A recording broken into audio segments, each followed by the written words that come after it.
오늘 우리에게 주시는 하나님 말씀을 이제 받겠습니다. 오늘은 시편 23편 2절 말씀 받도록 하겠습니다.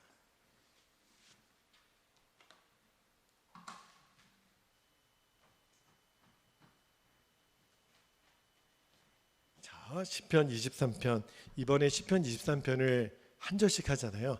암송하는 은혜가 있었으면 좋겠습니다. 오늘 2절 말씀 같이 읽겠습니다. 시작. 그가 나를 푸른 초장에 누이시며 쉴 만한 물가로 인도하시는 도다. 한 번만 더 읽어볼까요? 시작. 그가 나를 푸른 초장에 누이시며 쉴 만한 물가로 인도하시는 도다. 아멘.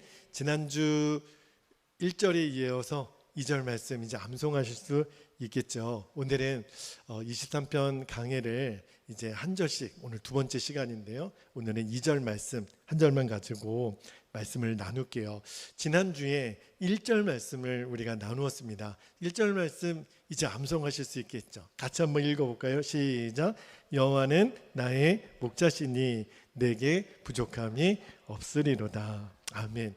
여러분, 지난주에 우리가 나누었던 여호와는 나의 목자시니 내게 부족함이 없으리로다, 이 말씀의 결과가 오늘 2절 말씀이에요. 푸른 초장 맑은 시냇물가로 인도하신다 그랬는데, 푸른 초장 맑은 시냇물가가 상징하는 게 뭘까요? 완전한 평화입니다. 이제는 좌로도 우로도 흔들리지 않는 완전한 평화를 쉴만한 물가, 또 푸른 초장으로 상징이 되거든요. 여러분, 만약에 지금 내 마음의 상태가 너무너무 평안해요. 그리고 두려움이 없어요. 그리고 나는 정말 너무너무 만족해요. 그러면 나는 지금 목자 되신 주님의 인도를 잘 받고 가는 거예요. 그런데 혹시 오늘 하루를 살면서도 내가 왜 이렇게 불안하지?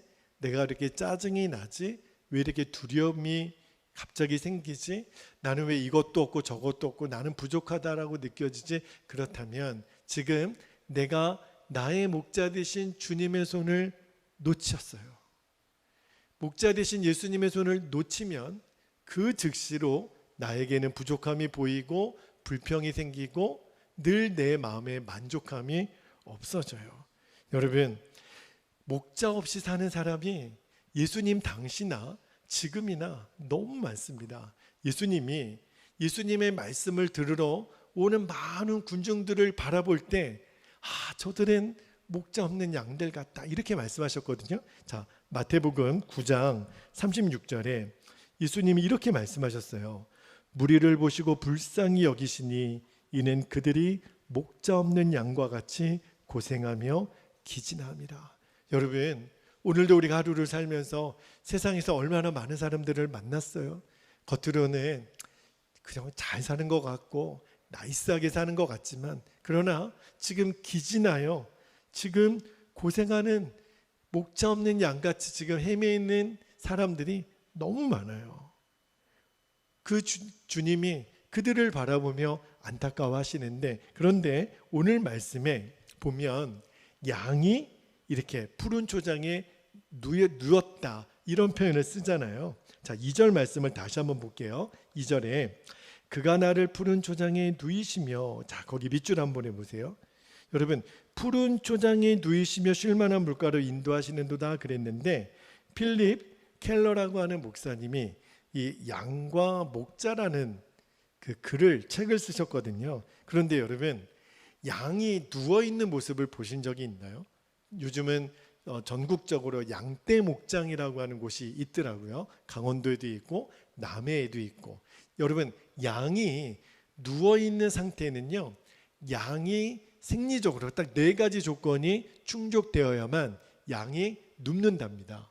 어떤 조건이 필요하냐면, 첫 번째, 두려운 것이 없어야 양은 눕는데요. 두 번째, 그리고 양들끼리 싸움이 없는 상태, 그때 양이 누울 수 있대요. 세 번째, 파리나 기생충 등으로 괴롭히는 것이 없을 때 양은 누울 수 있대요. 마지막 네 번째가 뭐냐면, 배부르게 꼴을 많이 먹은 상태이어야 양들은 눕는답니다. 이 4가지 조건이 다 들어맞아야 양은 들어 눕는데요. 그러니까 여러분, 양이 푸른 초장에 누웠다, 이 표현은 뭘 상징하는 거냐면 완전한 충족, 완전한 평안, 정말 너무너무 평화롭고 충분하고 만족스러운 상태를 말하는 거예요. 오늘 그가 나를 푸른 초장에 누이셨다, 이 말은 하나님은 너무너무 완벽하게, 목자 되신 하나님은 양들인 우리를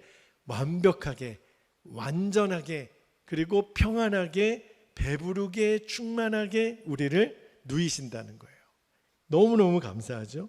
그렇죠? 여러분, 그러나 주님이 양이 얼마나 평안하면 만족한지 이렇게 표현하셨겠어요? 그런데 여러분 잘 보세요.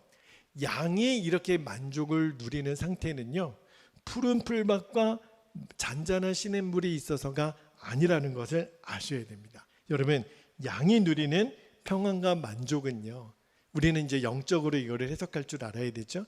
양이 평안과 만족을 누리는 상태는 근본적으로 목자와 함께 하기 때문입니다. 다시 말하면 목자가 없는 상태에서 푸른 풀밭, 잔잔한 시냇물가에 있어도 양은 불안합니다. 양은 마음이 평안할 수가 없어요. 오히려 목자가 없는 좋은 상태는 더 두려운 상태예요. 언제 일이나 늑대가 나타나서 그 양을 공격할 줄 몰라요. 여러분, 오늘 이 시편 23편 2절의 다윗의 고백은요, 하나님만을 나의 목자로 삼았더니 하나님은 나를 너무너무 완벽하게, 충분하게, 너무너무 귀하게 우리를 보호하시고 인도하시고 채워주십니다. 이거는 다윗의 간증이에요. 다윗이 막 지금 하나님 자랑하고 싶은 거예요. 여러분, 내가 하나님을 목자로 삼았더니요, 저는 부족함이 하나도 없네요. 늘 하나님은 나를 쉴만한 물가로 푸른 초장으로 인도하셨어요. 막 지금 자랑하는 거예요. 여러분, 이것이 바로 예수 그리스도 안에서 누리는 우리들의 복이에요. 우리에게 약속하신 놀라운 복이에요. 예수님께서는요, 늘 우리를 이러한 상태로 초청해 주세요. 우리 마태복음 11장 28절에 예수님이 이렇게 말씀하시잖아요. 수고하고 무거운 짐진 자들아, 다 내게로 오라. 내가 너희를 쉬게 하리라. 얼마나 감사해요. 오늘도 하루 종일 학교에서, 직장에서, 또 가정에서 여러분 너무너무 수고 많으셨어요. 그죠? 주님이 오늘 이 밤에 수요 저녁 예배에 오신 여러분들에게 잘했다, 오늘도 힘들었지? 수고하고 무거운 짐진 것들 다 내게로 내려놓고 오늘 이 밤에 푹 쉬어. 오늘 평안해. 주님이 이렇게 초청해 주는 거예요. 요한복음 14장 27절에도 예수님이 이렇게 말씀하셨어요. 평안을 너희에게 끼치노니 곧 나의 평안을 너희에게 주노라. 내가 너희에게 주는 것은 세상이 주는 것과 같지 아니하니라. 너희는 마음에 근심하지도 말고 두려워하지도 말라. 그렇게 말씀하셨어요. 그런데 여러분, 우리가 예수님을 믿잖아요. 예수님을 믿는 성도들 중에 이렇게 고민하는 분들이 있어요. 나는 예수님을 믿는데도 왜 이렇게 만족감이 없지? 나는 왜 이렇게 불안하지? 나는 뭔가 이렇게 두렵지? 그러면 잘 생각해 보셔야 돼요. 나는 예수님을 믿는다고 말은 하지만 실제로 예수님을 나의 목자로 삼지 않는 거예요.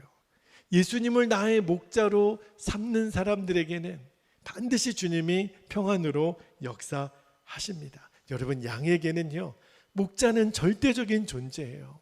양에게 목자는 생명줄이고 길이고 진리예요. 이 사실을 여러분 잊어서는 안 돼요. 근데 많은 성도님들이 이 생명줄이신 예수님을 선뜻 목자로 삼지 못합니다. 그거를 붙잡지 못해요. 왜 그런 줄 아세요? 우리에게 평안을 주겠다라고 거짓말하는 세상 평안이 있어요. 조금 전에 읽었던 요한복음 14장 27절을 다시 한번 볼게요. 요한복음 14장 27절에 평안을 너에게 끼치노니 곧 나의 평안을 너에게 주노라. 내가 너에게 주는 것은, 자, 거기 밑줄 한번 해보세요. 세상이 주는 것과 같지 아니하니라. 이 말은요, 세상도 우리에게 그럴듯하게 평안을 줄 수 있다라는 거예요. 여기에 많은 성도들이 여기에 걸려 넘어지는 거예요. 여러분, 세상이 주는 평안에는 그 뒤에 누가 그걸 조정하고 있죠? 마귀가 조정하는 거예요. 우리들에게 얼마든지 평안을 줄 수 있다고. 여러분, 에덴 동산에서 마귀가 아담과 하와를 그렇게 무너뜨린 거예요. 여러분, 에덴 동산이 어떤 곳이에요? 하나님이 나의 목자가 되시니 조금도 부족함이 없는 완전한 평안, 완전한 충만, 완전한 만족인 상태가 에덴 동산이거든요. 그런데 그때 마귀가 나타나서 아담과 하와에게 이렇게 속삭입니다. 선악과를 먹어봐. 너희가 하나님처럼 될 거야. 거짓말로 속이는 거죠.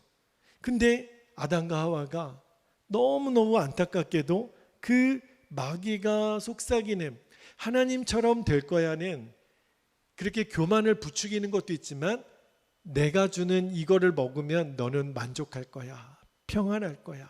너는 행복할 거야. 너는 기쁠 거야. 그렇게 마귀가 역사하는 거예요. 그런데 세상에 그걸 보니까 이 선악과가 보암직도 하고 먹음직스럽기도 했다 그랬어요. 이거 먹으면 내가 그렇게 만족할 수 있어? 기쁠 수 있어? 평안할 수 있어? 근데 그때 아담과 하와가 뭘 몰랐냐면 이 마귀가 거짓말장이라는 것을 몰랐어요. 마귀는 그때부터 거짓말을 가르쳤거든요. 그러니까 하와가 나중에 뭐라고 뱀에게 얘기하냐면 죽을까 하노라. 하나님은 정녕 죽으리라 그랬는데 마귀의 거짓말에 속으니까 거짓말이 보태져요. 없는 말이 막 생겨나요. 이게 바로 마귀는 거짓이거든요. 이거를 아담과 하와가 몰랐어요. 자, 요한복음 8장 44절에 보면 예수님이 이렇게 말씀하십니다. 너희는 너희 아비 마귀에게서 났으니 너희 아비의 욕심대로 너희도 행하고자 하느니라. 그는 처음부터 살인한 자요 진리가 그 속에 없으므로 진리에 서지 못하고, 지금 마귀에 대한 설명이에요. 거짓을 말할 때마다 제 것으로 말하나니 이는 마귀는 거짓말장이요 거짓의 아비가 되었습니다. 아담과 하와가 여기에 넘어진 거예요. 그 거짓말쟁이의 말을 따라했더니 에덴 동산에서의 그 완전한 축복을 다 잃어버린 거예요. 그런데 여러분, 너무너무 기가 막힌 사실은 이 마귀의 거짓말이 지금도 통해요. 지금도 이 마귀의 거짓말에 얼마나 많은 사람들이 넘어지는 줄 몰라요. 많은 성도님들이 하나님은 이래라 저래라, 우리에게 하고 싶은 거는 못하게 하고 또 하기 싫은 거는 하게 하시는 까다로운 하나님, 인색하신 하나님, 어려운 일만 시키시는 하나님, 그렇게 하나님을 오해하는 경우가 많아요. 그에 비해 세상은 너무너무 보암직스럽고 먹음직스러워요. 세상에 있는 모든 것들은 다 달콤해 보이고 재밌어 보이고, 여러분 아무것도 안 하고요, TV만 하루 종일 틀어놔도 하루를 보낼 수 있는 것이 현대인들이에요. 유튜브 틀어놓으면요, 한두 시간 그냥 보내는 거 일도 아니에요. 마귀가 완전히 우리를 지금 가지고 노는 거예요. 하나님으로부터 오는 진짜 평안이 아니라 거짓 평안으로 우리에게 속여서 이거 재밌어, 이거 먹어봐, 이거 해봐, 계속해서 저와 여러분의 본능을 자극합니다. 이게 얼마나 재밌는데, 이게 얼마나 맛있는데, 그러면서 계속해서 그것을 우리가 보고 마시고 먹고 누리면 행복하게 될 거라고 거짓 평안을 우리에게 속삭이는 거예요. 본능에 충실해, 재밌게 살아, 마음껏 즐겨. 그죠? 그래서 너무나도 많은 성도들이 이런 놀라운 주의 복음을 갖고도 우리들의 심령이 무덤덤해요. 아니, 어떻게 예수님만 붙잡고 살아? 어떻게 주 예수님만 그렇게 사랑하며 살아?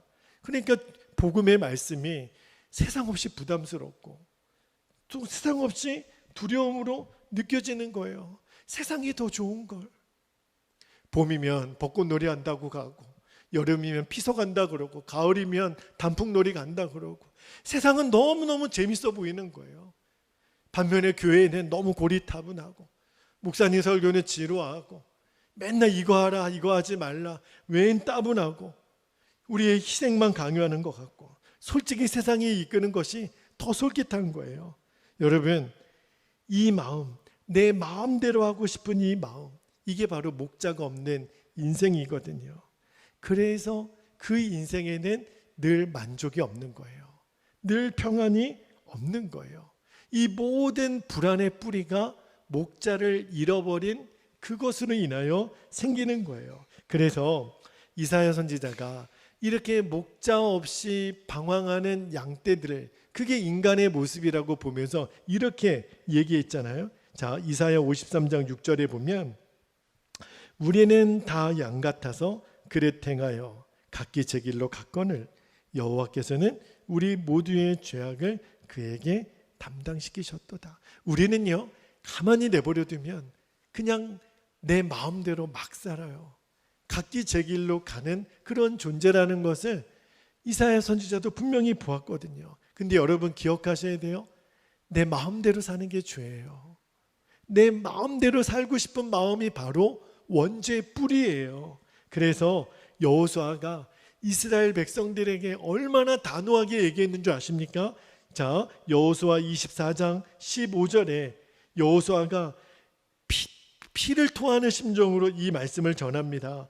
만일 여호와를 섬기는 것이 너희에게 좋지 않게 보이거든 너희 조상들이 강 저쪽에서 섬기던 신들이든지 또는 너희가 거주하는 땅에 있는 아모리 족속의 신들이든지 너희가 섬길 자를 오늘 택하라. 그러나 오직 나와 내 집은 여호와를 섬기겠노라.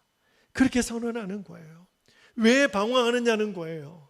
이 길이 살 길인데 왜 저 강 건너 우리가 있던 그곳, 그리고 이 이방 땅 가나안 땅에 있는 이방신들을 왜 너희들이 선택하냐는 거예요. 왜 죽음의 길로 가려고 하는 것.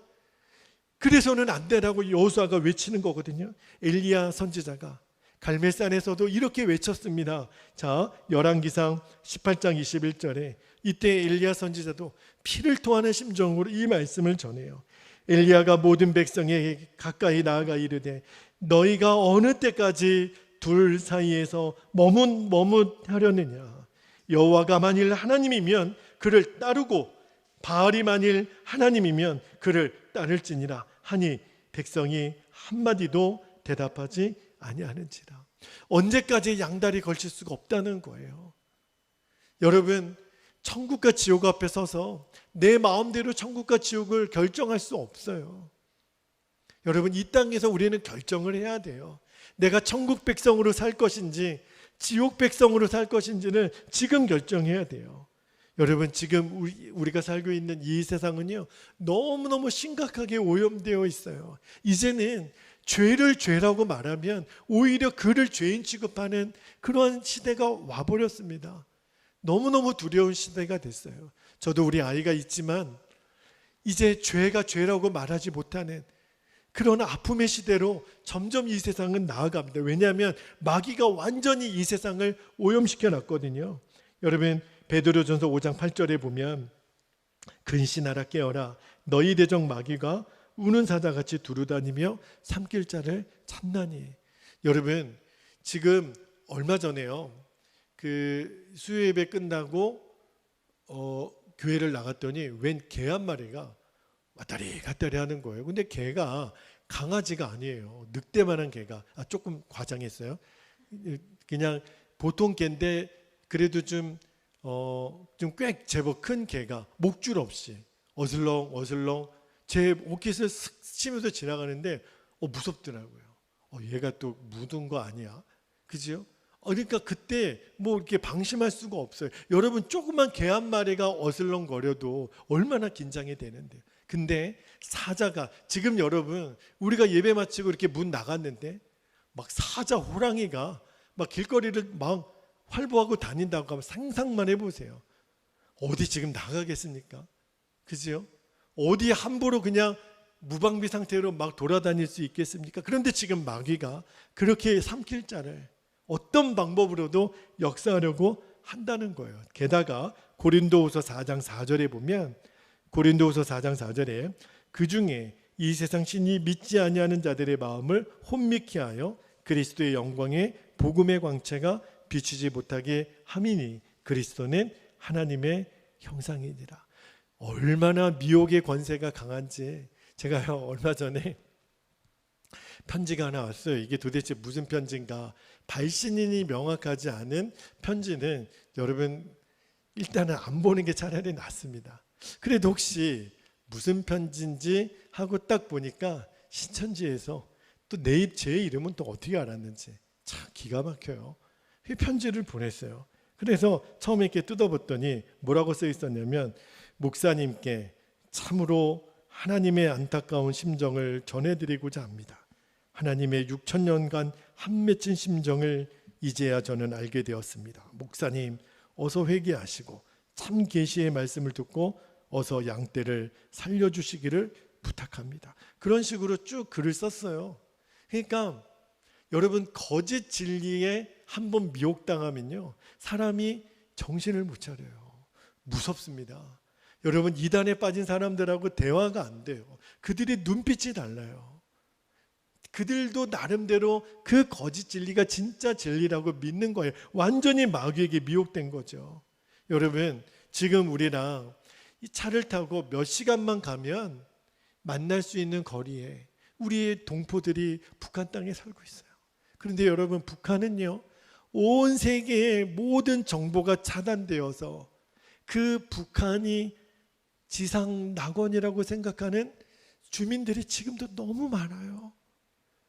겉으로는 우리가 봤을 때는 정말 고생하고 어떻게 인간이 저렇게 살 수 있는가 그렇게 염려가 되는데, 그들에게 인터뷰를 해보면 우리의 수령 김정은 동지가 우리를 이렇게 배불리 먹이고 있습니다. 그래서 우리는 행복합니다. 우리는 만족합니다. 기가 막힌 일이 지금 저 북한 땅에 이루어지고 있다니까요. 눈을 완전히 가려놓고 그 기득권을 갖고 있는 사람들이 완전히 세뇌시켜서 그 거짓 진리를 진짜 진리라고 태어날 때부터 믿고 자라도록 세뇌시킨 거잖아요. 하나님의 복음의 광채가 비춰지지 못하도록. 이게 무서운 거예요. 이 거짓 평안. 세상이 주는 평안도 있다니까요. 이 거짓 평안. 여러분, 그러므로 말씀을 묵상하다가 주님 주신 마음에 주셔라.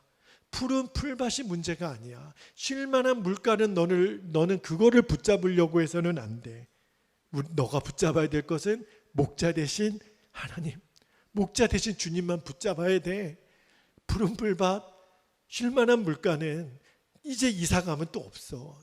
또 어디 가면 또 찾아야 돼. 그러나 목자 대신 주님만 죽어라 붙잡고 가면 돼.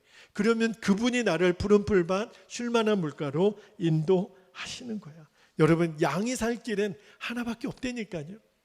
목자만 붙잡고 가는 거예요. 목자만 함께하는 거예요. 그러면 저절로 푸른 풀밭, 쉴만한 물가는 만나게 돼 있어요. 여기에 구약의 다윗처럼 신약의 이 진리에 눈을 떴던 사람이 있어요. 그가 바로 사도 바울입니다. 그가 빌립보서 4장 11절 12절에 이렇게 고백합니다. 내가 궁핍함으로 말하는 것이 아니니라.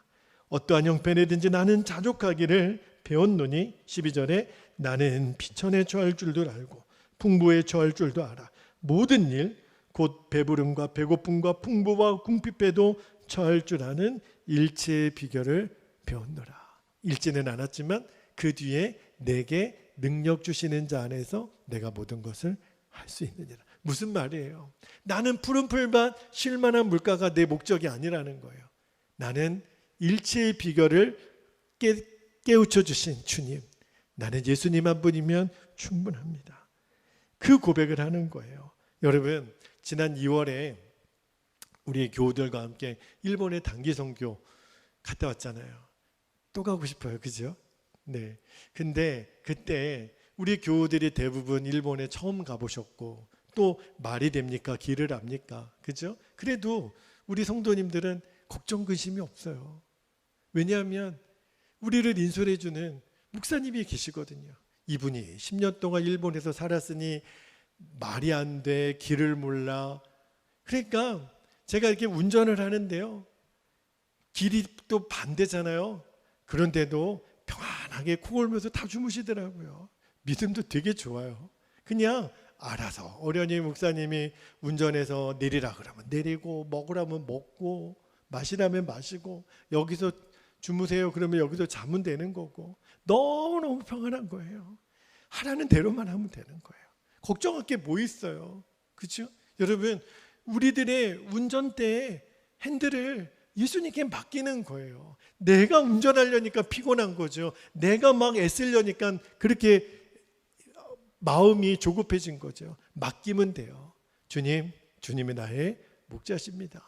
제가 그 감각을 알았어요. 목자와 함께 가는 것이 양들이 누리는 평안이구나. 여러분 우리가 평안할 수 있는 것, 여호와가 나의 목자가 되시면 우리는 푸른 초장, 맑은 시냇물가로, 잔잔한 시냇물가로 인도하신다니까요. 여러분 우리가 처한 상황은 다 달라도 우리가 이렇게 조급하고 지치는 이 모든 이유는 하나예요. 우리가 어느 순간에 나의 목자 되신 주님의 인도를 놓친 거예요. 목자 없이 살면요 반드시 지치고 불안하고 두렵습니다. 그러나 목자와 같이 사는 사람은 두려움이 없어요. 그래서 죽어라 하고 예수님만 붙잡는 저와 여러분 되기를 축복합니다. 그러면 세상이 주지 못하는, 또 세상이 거짓으로 주는 그 가짜 평안이 아니라 주님만이 주실 수 있는 진짜 평안이 우리들에게 임합니다. 오늘 이 은혜가 함께 하시기를 축복합니다. 자, 이제 우리 기도하겠습니다. 오늘 두 가지 기도 제목을 붙잡고 같이 기도할 텐데요. 자, 첫 번째 기도 제목입니다. 세상이 주는 거짓 평안은 그 뒤에 마귀가 조종하고 있다는 사실을 늘 기억하게 하옵소서.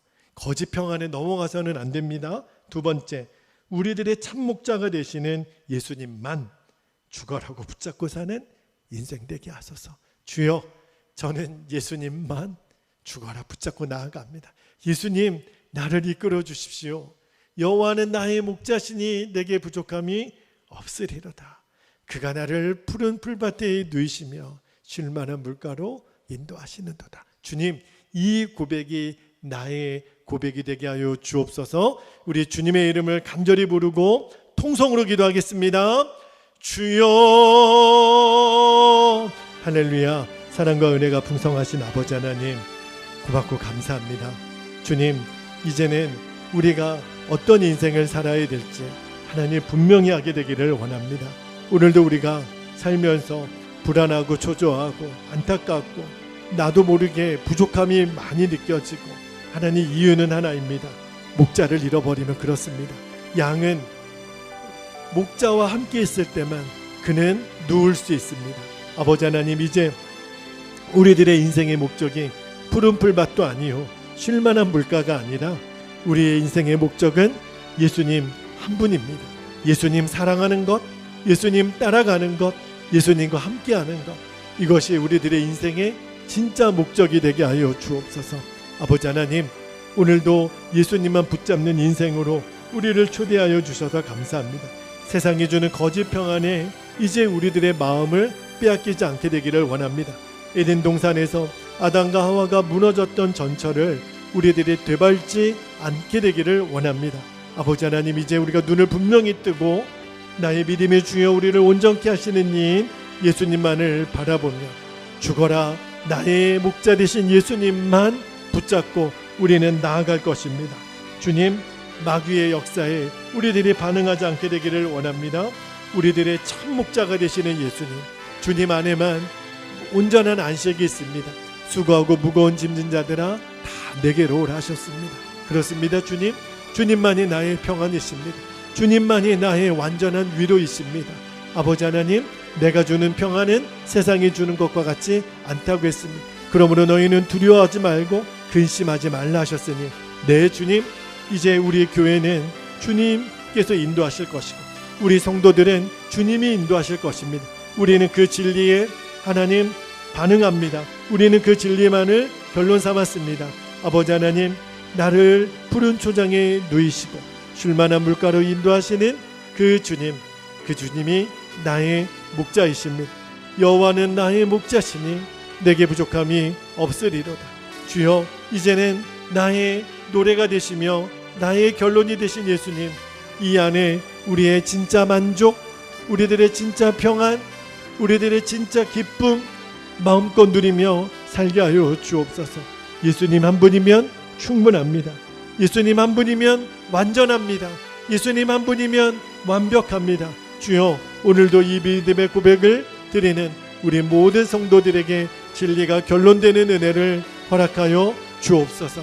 그렇게 우리를 인도하실 주님을 찬양합니다. 아버지 감사합니다. 주여 감사합니다.